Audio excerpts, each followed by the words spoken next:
Alrighty then, here we are at Fort Griffin, I think it is, State Park. And they've got these little bitty areas where you can pitch your tent. There's one over there, and there's one, there's even one way back there, you know. Each picnic table is, I guess, a place to pitch your tent. And there's another one right there. There's one back there. Each place comes with their own mosquitoes, gnats, and what do they call them things? Spiders.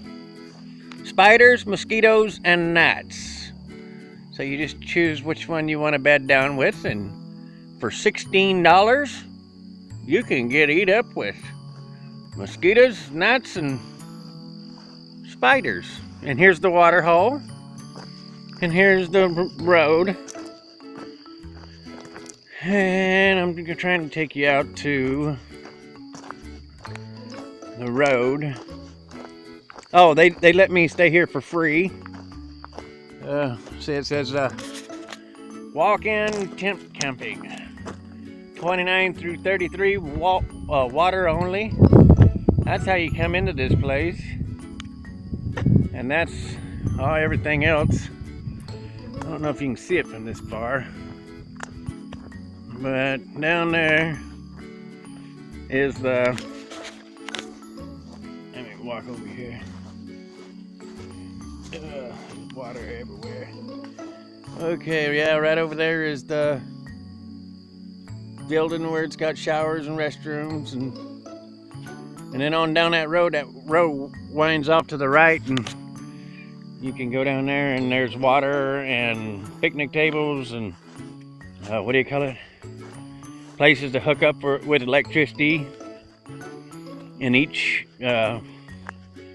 camping area. But yeah, so anyway, I got a flat tire, back flat tire, and a sheriff named Marby, M-A-R-B-Y, old guy, old timer, and he gave me a $20 bill. He wanted to know where I was going. He was all interested, so I told him, and he told me about this place and that it cost money and all kinds of stuff and everything. So anyway, he gave me 20 bucks, as you already know from the other video. And as I was leaving, or what made me leave to begin with, was air started coming out of my tire. So I wanted to get going, so, you know, that evaporated milk could clog up the holes and I could keep on going. And that worked for a pretty good ways, and then it, you know, just died on me a mile later. So I patched it up, and I couldn't see where the hole was after I put the glue on it. And so instead of being smart, and after you put the patch on, you put some air in it to see if you got the hole and see if there's any more holes. Well, I didn't do that. I put it all together. And so when I put it on back on the bike, it didn't hold air. And I'm like, what? What's it got another hole in it? Man, this ain't right. So I popped it open, and meanwhile, while I was taking it off the bike and breaking it down again, 2 state troopers in a SUV pulled up and got out and started talking and helped me out with my bike. The one guy searched the tire like I should have done. Found a piece of metal, you know, from one of those steel belted 18-wheelers, you know, the hell, it's got them steel cords. That was in my tire. He found it. I pulled it out. And I finally got the hole patched up, put it back on there. And he told me about a bridge on down the road that was, when they built the road, a new road, they bypassed this bridge and they blocked it off so you can't drive to it, but it's there supposedly, and you can get there on a bicycle. And down below you can there's cleared out area, I guess, that you can pitch a tent, and that's what he told me. Sounded pretty good. I was gonna go there if it had been before this place. But this place was before that bridge, apparently. But anyway, I got it all fixed and back on the road. And an idiot that I am, I said, well, Lord. And I knew that God was wasting my time with a flat. I mean, me getting a flat is like a person seeing a UFO. It's that common. You know, it just don't happen. And so I knew something was up with God. You know, he was really trying to make everything to take just as long as it could take so I wouldn't go into Throckmorton. Why? I do not know. There's something about he didn't want me to get to Throckmorton today.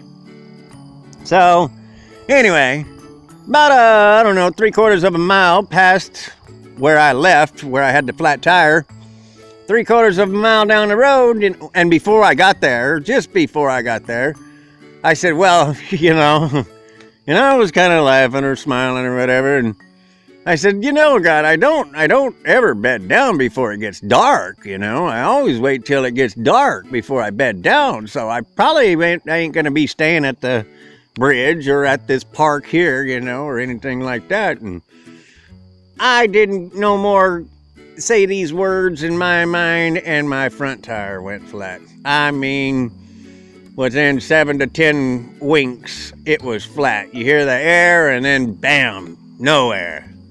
Flat, flat, flat. I'm like, wow, what's the deal, God? Why are you making the front tire go flat? Why? What's the deal? Why don't you want me to get into Throckmorton? I said, it's not even like I'm going to get into Throckmorton. I said, I'd have to, it's so late in the day. It was like 5 or 4:30 or 5, when I got the back tire fixed.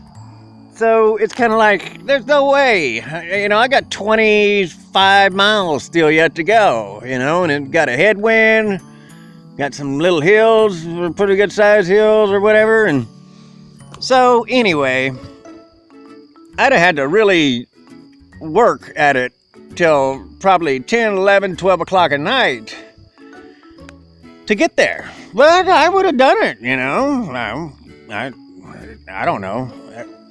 Maybe I'd have done it, maybe I wouldn't have. But when I told God, well, I don't bed down before dark, God made sure that I was going to bed down before dark, and he made sure I was going to know that he didn't want me to get to Throckmorton today, so that's why he let my tire go flat. And so anyway, I took my tire off my tire and my rim off my bicycle, and slime wasn't sealing it up or nothing. I aired it up and it was just still coming out, and I said, okay God, I'll bed down either at the bridge or at Fort Griffith Park.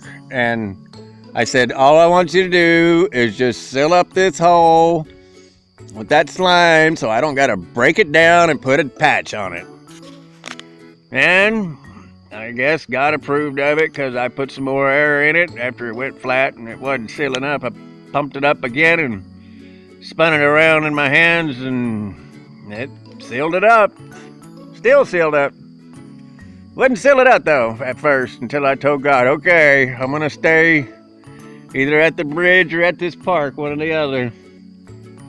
And I'd really planned on staying at the bridge, but I thought the bridge was closer than this park, but it turns out this park is closer than the bridge, or maybe I didn't.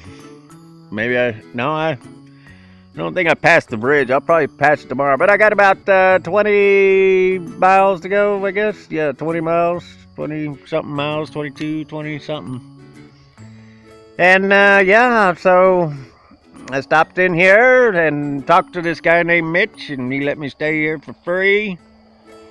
And I got to get some water, fill up with water, and charge up this tablet and my cell phone. There's no service out here for my cell phone, so I don't get to call my mom tonight. But so yeah, I don't know. Here I am, and God did not want me to get to Throckmorton today or even try to get close to it. I don't know. And he's very determined about it. Why? I don't know. I imagine I'll find out tomorrow or tonight, or there's some kind of reason why he wanted me to stay here or at that bridge tonight. I don't know why, but that's the way God wants it, and that's the way he's gonna have it. I'm not gonna fight with him. I ain't got enough patches to keep on patching my tires just because he don't want me to get to Throckmorton today.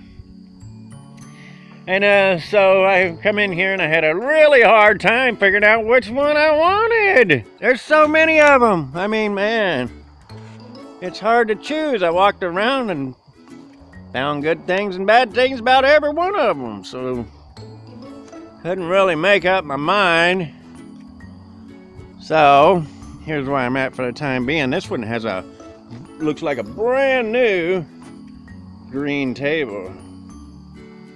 So I thought that might be pretty nice, and you know, there's some grass. I like to sleep on the grass, that way I don't wake up with dirt all over my tarp or my tent. And over here it looks like a pretty grassy area, and it's not wet, so right in here looks really good. And there's a horse over there, believe it or not, but I can't see it.